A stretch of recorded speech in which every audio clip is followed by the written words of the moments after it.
And now it's time for my favourite segment of the week. Drumroll, please. There was no drumroll there, but it's in my imagination. And that is, of course, Ubisoft time.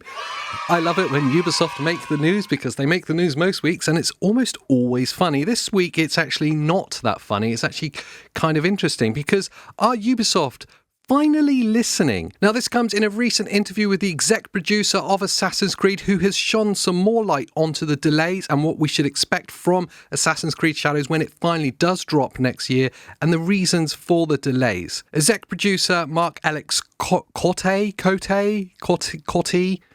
tell me how to say it in words down below because I've got no idea. But anyway, him, the guy who's the vice president exec producer of the game, has said that the game is a chance to rewrite the narrative, not just for Assassin's Creed, but for Ubisoft. He acknowledged that Ubisoft's portfolio has faced criticism in recent years for a perceived inconsistency in quality, and that the community wishes for more polish, more innovation, and deeper engagement. The upcoming game has the potential to be one of the franchise's best in its storied history. The game is the most ambitious and complex for the franchise, featuring interconnected,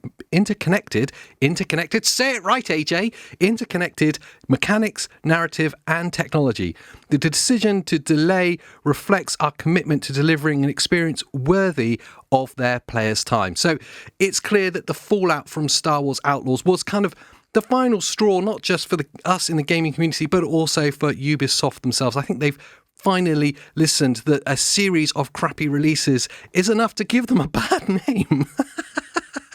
They also have that horrible reputation, that really bad practice of releasing like a half-finished game and just fixing it in a post-launch update, which is something that's kind of forgivable if you're a small developer or a small publisher. But for a company the size of Ubisoft, gamers have really had enough, especially when you consider what they charge for some of their games and the fact that they call them themselves quadruple A releases. Now, I don't even know if quadruple A is a thing. I don't think that makes sense, but Ubisoft do because they make things up as they go along.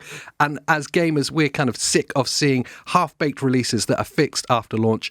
And maybe, just maybe, Ubisoft have finally listened and are going to address that with this delay. It at least sounds like they've got big plans and high hopes for the new Assassin's Creed game when it does drop. Only time will tell. I'm hoping that they stay in the news for all the funny reasons because it gives me something to talk about. But also, I do want a decent game from them at launch at once. For once, at once. I don't know what I'm saying.